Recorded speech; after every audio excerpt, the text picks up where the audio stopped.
जय हिंद साथियों, कैसे सभी लोग। उम्मीद है सभी लोग अच्छे होंगे। तो आज के इस टॉपिक में पढ़ाते हैं, इसी मंथ में 6 अगस्त 2026 को जो आरआरबी ग्रुप डी का एग्ज़ाम हुआ था, आरआरबी ग्रुप डी 6 अगस्त 2026 को, तो उस पेपर में जितने भी फिजिक्स के क्वेश्चन आए हुए थे उनका मिलान कराते हैं। जैसे पहला क्वेश्चन दिया है, ये आया हुआ है कि एक क्षण चुंबक, एक क्षण क्या है, चुंबक है। ये चुंबक का एक उत्तरी से ध्रुव होता है और एक दक्षिणी ध्रुव होता है। एक क्षण चुंबक के चारों ओर चुंबकीय क्षेत्र रेखाओं के बारे में निम्नलिखित में से कौन सा कथन सत्य है? कि एक चुंबक है, उससे क्या निकल रही, चुंबकीय बल रेखाएं। इस तरीके से, ऐसे ही तो चुंबकीय बल रेखाएं निकलती हैं, अंदर से भी आ जाती है ऐसे, इस तरीके से। चलो ऑप्शन पढ़ते हैं। पहला ऑप्शन है कि चुंबकीय क्षेत्र की आपेक्षिक प्रबलता क्षेत्र रेखाओं की निकटता की डिग्री द्वारा दिखाई जाती है। देखो इसका मतलब क्या है, इसका ये मतलब है कि जब चुंबकीय बल रेखाएं चुंबक के उत्तरी ध्रुव से निकलती हैं और दक्षिणी ध्रुव में प्रवेश करते हुए फिर उत्तरी ध्रुव में आ जाती हैं, तो इसी प्रकार ये चक्कर लगाती रहती हैं। तो क्वेश्चन कह रहा है कि चुंबकीय क्षेत्र की आपेक्षिक प्रबलता क्षेत्र, यानी चुंबकीय बल रेखाएं कहाँ पास पास हैं, कहाँ प्रबल हैं। तो देखो ध्रुवों पर क्या है, प्रबल है, नज़दीक हैं। रेखाओं की निकटता की डिग्री द्वारा दिखाई जाती है, यानी चुंबकीय बल रेखाएं पास पास कहाँ पे हैं, तो इनके ध्रुवों में चुंबकीय बल रेखाएं देखो पास पास हैं, और जैसे दूर हटते गए, इस ध्रुव से आगे बढ़ते गए, तो ये चुंबकीय बल रेखाएं दूर होती चली गई है। फिर जैसे यस क्षेत्र आया है, दक्षिणी ध्रुव आया, तो ये चुंबकीय बल रेखाएं फिर क्या हो गई हैं, पास पास हो गई हैं। इसका मतलब है चुंबक का चुंबकत्व सबसे अधिक कहाँ पाया जाता है, चुंबक के ध्रुव में पाया जाता है। इसीलिए यहाँ क्षेत्र क्या होता है, चुंबकीय क्षेत्र अधिक होता है। तो ये करेक्ट आंसर है, करेक्ट बात कही गई है। दूसरा पॉइंट क्या है कि कोई भी दो चुंबकीय रेखाएं एक दूसरे को प्रतिच्छेद नहीं करती। ये भी बिल्कुल बात सही है, ये भी करेक्ट है कि दो रेखाएं एक दूसरे को कभी काटती नहीं है। दो रेखाएं एक दूसरे को कभी काटती नहीं, देखो समान दूरी में है ये। तो ये दोनों बातें क्या है, सही है। तो आंसर कौन सा सही होगा, ना तो फर्स्ट और ना ही सेकंड, ये तो गलत है। केवल सेकंड गलत है, फर्स्ट भी गलत है। तो दोनों, फर्स्ट एंड सेकंड, दोनों बातें क्या है, सही है। पहली बात है कि चुंबकीय बल रेखाएं की जो प्रबलता होती है, यहाँ देखो पास पास में है, निकट है, और जैसे दूर जाते हैं चुंबकीय बल रेखाएं दूर दूर हो जाती हैं। फिर जैसे क्षेत्र के अंतर्गत आते हैं, दक्षिणी ध्रुव में आते हैं, तो चुंबकीय बल रेखाएं क्या हो जाती हैं, नज़दीक हो जाती हैं, निकटता की डिग्री नज़दीक हो जाती हैं। तो ये बात बिल्कुल सही है। दूसरी बात, कोई भी दो चुंबकीय रेखाएं एक दूसरे को प्रतिच्छेद नहीं करती। तो कोई भी दो रेखाएं एक दूसरे को कभी प्रतिच्छेद नहीं करती, क्योंकि प्रतिच्छेदन बिंदु पर चुंबकीय क्षेत्र की दो दिशाएं हो जाएंगी, निकल आएंगी, जो असंभव है। दो दिशाएं निकालना क्या है, असंभव है। तो आपका ये करेक्ट आंसर है। अगर आप ये करके आए तो बिल्कुल सही करके आए।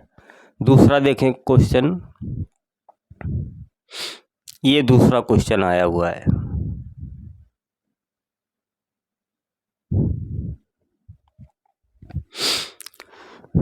ये क्वेश्चन क्या कह रहा है कि एक समांतर परिपथ में प्रत्येक प्रतिरोधक पर वोल्टेज की तुलना बैटरी द्वारा आपूर्ति के लिए किए गए कुल वोल्टेज से किस प्रकार की जाती है। कह रहा है एक समांतर परिपथ में प्रत्येक प्रतिरोधक पर वोल्टेज की तुलना। देखो समांतर परिपथ है, यानी जो रजिस्टेंस जुड़े हैं समांतर जुड़े हैं, इस तरीके से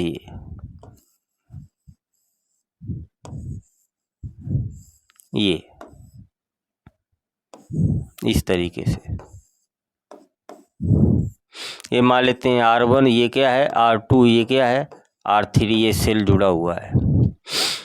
अब जब समांतर जुड़े होते हैं प्रतिरोध, तो समान क्या होता है, वोल्टेज समान होता है। क्या समान होता है, वोल्टेज, क्योंकि सभी प्रतिरोधों के देखो पहले सिरे एक बिंदु से जुड़े होते हैं, दूसरे सिरे दूसरे बिंदु से जुड़े होते हैं। ये बैटरी से कनेक्ट होता है, तो इसका जो वोल्टेज होगा क्या होता है, सभी भी बराबर होता है। तो समांतर क्रम में वोल्टेज क्या होता है, बराबर होता है। प्रत्येक प्रतिरोध के सिरों पर विभवांतर क्या होता है? बराबर होता है। यही क्वेश्चन कह रहा है। किस प्रकार की जाती है? तो यह प्रत्येक प्रतिरोधक के लिए क्या होता है? समान होता है। पहला ही करेक्ट आंसर मिल गया कि समांतर क्रम में क्या समान होता है? तो विभव समान होता है। दूसरा ऑप्शन क्या कह रहा था? यह प्रतिरोध के व्युत्क्रमानुपाती होता है, शून्य होता है। यह प्रतिरोध मानों के अनुसार विभाजित किया जाता है, ये भी गलत है। तो समांतर परिपथ में प्रत्येक प्रतिरोधक पर वोल्टेज की तुलना बैटरी द्वारा आपूर्ति के गए कुल वोल्टेज से किस प्रकार की जाती है? तो ये क्या है? बराबर की जाती है। यानी प्रत्येक प्रतिरोधक के लिए वोल्टेज क्या होता है? समान होता है। Correct answer.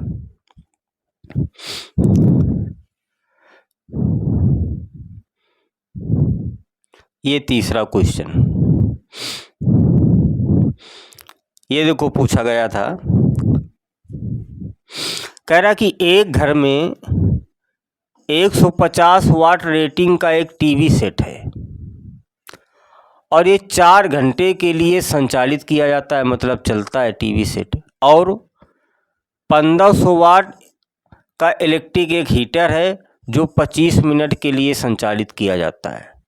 तो टीवी सेट और इलेक्ट्रिक हीटर के लिए प्रतिदिन ऊर्जा खपत मान होगा। इस ऑप्शन दिए हैं 4, ऊर्जा पूछ रहा है। तो पहले देखो टीवी की हम ऊर्जा निकाल लेते हैं और फिर इलेक्ट्रिक हीटर की ऊर्जा निकाल लेते हैं। तो ऊर्जा निकालने के लिए फार्मूला क्या होता है? शक्ति बराबर P बराबर W/T, ये होता है। तो W बराबर क्या आ जाएगा?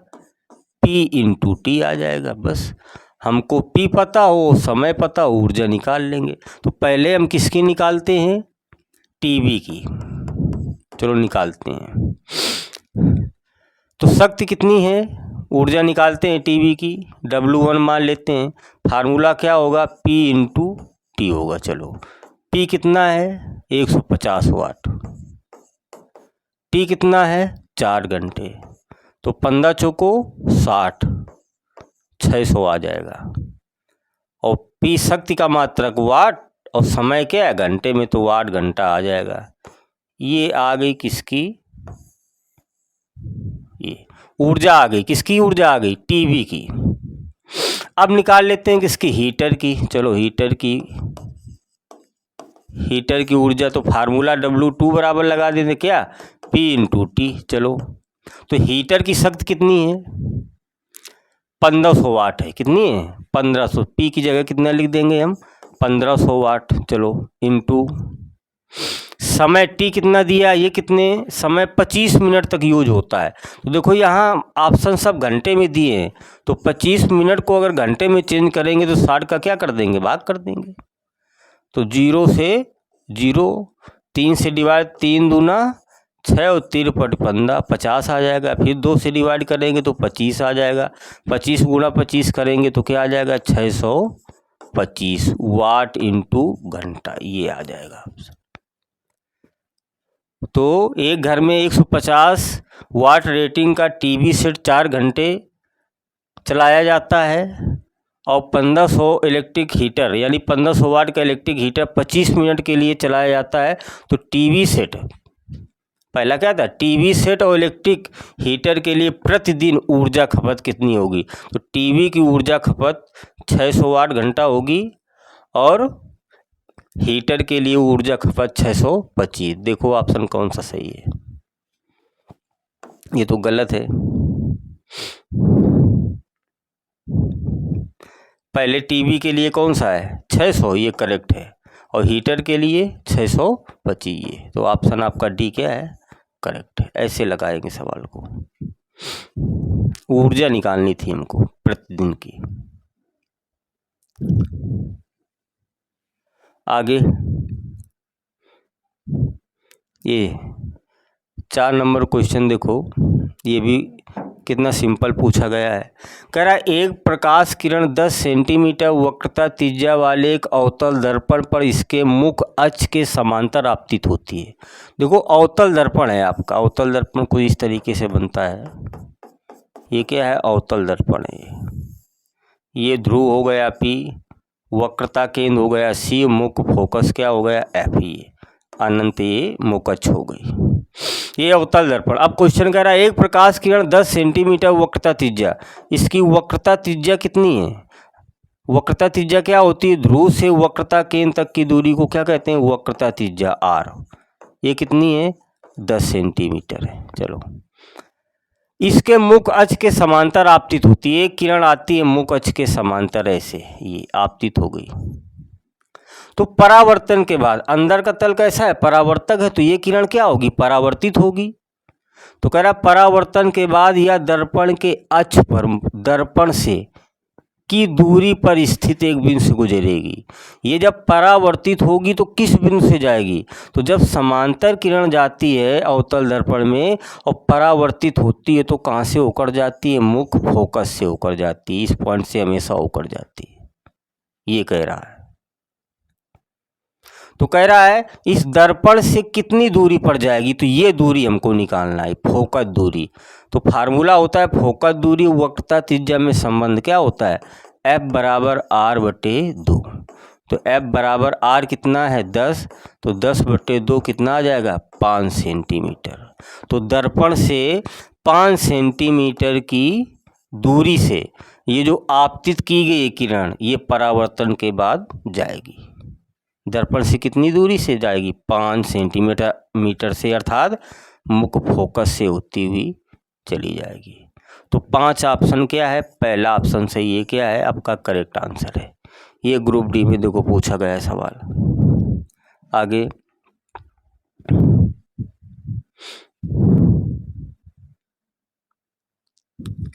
5 नंबर क्वेश्चन ये पूछा गया है कि जब एक पेंसिल को पानी में डुबोया जाता है तो क्या होता है? पेंसिल का रंग बदल जाता है, बिल्कुल गलत। पेंसिल चमकीली दिखाई देती, ये भी बिल्कुल गलत। पेंसिल टेढ़ी दिखाई देती, ये भी बिल्कुल गलत। पेंसिल मुड़ी हुई दिखाई देती है, बिल्कुल करेक्ट आंसर है। पेंसिल कैसी? मुड़ी हुई दिखाई देती है। किसके कारण? तो प्रकाश के अपवर्तन के कारण। किसके कारण? प्रकाश के अपवर्तन के कारण। अपवर्तन के कारण। बहुत सिंपल क्वेश्चन पूछा गया है। आगे ये देखो कैसे घुमाया है सवाल को। कह रहा कि एक धात्विक चालक कमरे के तापमान पर ओम के नियम का पालन करता है। कोई धातु का चालक है, कोई तार है, कमरे के तापमान पर ओम के नियम का पालन करता है। जब इसके सिरों पर लागू विभवांतर V से बढ़ाकर 2V किया जाता है और तापमान स्थिर रखा जाता है तो चालक से प्रवाहित धारा कितनी होगी? ऑप्शन दिया है बढ़े हुए इलेक्ट्रॉन प्रवाह वेग के कारण दुगनी से अधिक हो जाती है, या दूसरा क्या दिया कि अपरिवर्तित रहती है क्योंकि धारा केवल प्रतिरोध पर निर्भर करती है। तीसरा दिया ऑप्शन दुगुनी हो जाती है क्योंकि प्रतिरोध स्थिर रहता है। चौथा है तापन प्रभावों के कारण दुगुनी से कम हो जाती है। तो सिंपल है कि ओम के नियम का मतलब है कि विभव प्रोपोर्शनल क्या होता है? धारा।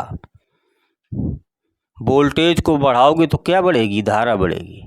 और प्रोपोर्शनल का चिन्ह हटाते हैं तो क्या जुड़ता है? एक नियतांक जुड़ता है इंटू आई, और ये नियतांक क्या होता है? आर होता है। तो वी बराबर क्या होता है? आई आर होता है।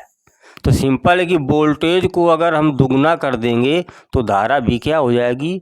दोगुनी हो जाएगी। सिंपल है। वोल्टेज को बढ़ा दोगे तो धारा भी क्या हो जाएगी? बढ़ जाएगी। क्योंकि आर क्या है? स्थिर है। तापमान स्थिर है तो आर भी स्थिर रहेगा। तो ऑप्शन आपका क्या? सी सही हो जाएगा कि वोल्टेज V से बढ़ाकर 2V कर दिया जाएगा तो तापमान स्थिर रखा जाता है तो चालक से प्रवाहित धारा भी क्या हो जाएगी? दुगनी हो जाती है। तो धारा क्या हो जाती है? दुगनी हो जाती है क्योंकि प्रतिरोध क्या है आपका? स्थिर है। आर क्या है? वो स्थिर है। वोल्टेज को बढ़ाया तो धारा बढ़ेगी। वोल्टेज आधा कर दो धारा आधी हो जाएगी। वोल्टेज को दुगना कर दो धारा भी दुगना हो जाएगी। आर क्या है? स्थिर है आपका। तो करेक्ट आंसर आपका क्या हो जाएगा? सी हो जाएगा।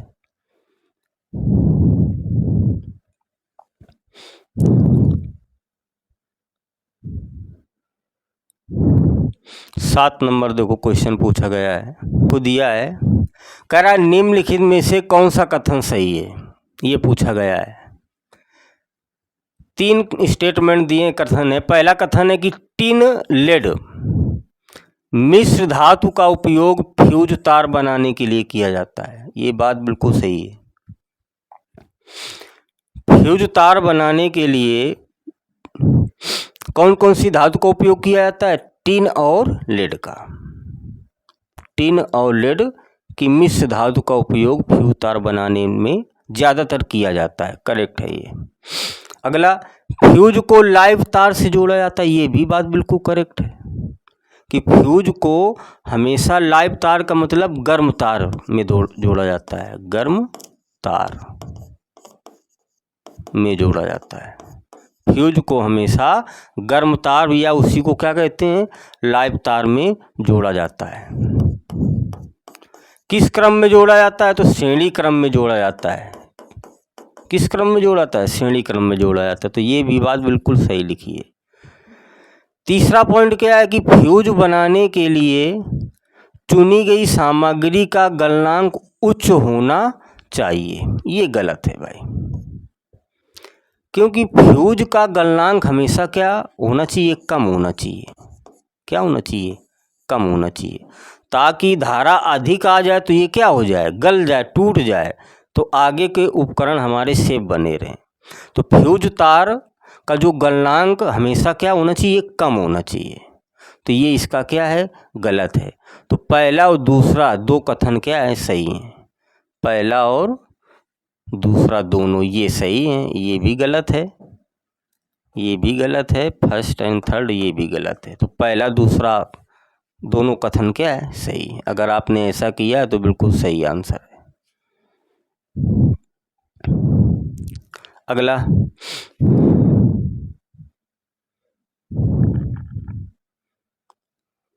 ये 8 नंबर क्वेश्चन देखो।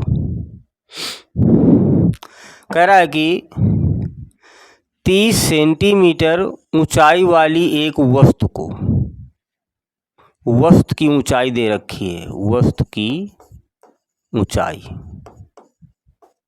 y1 मान लेते हैं, कितनी है? 30 सेंटीमीटर।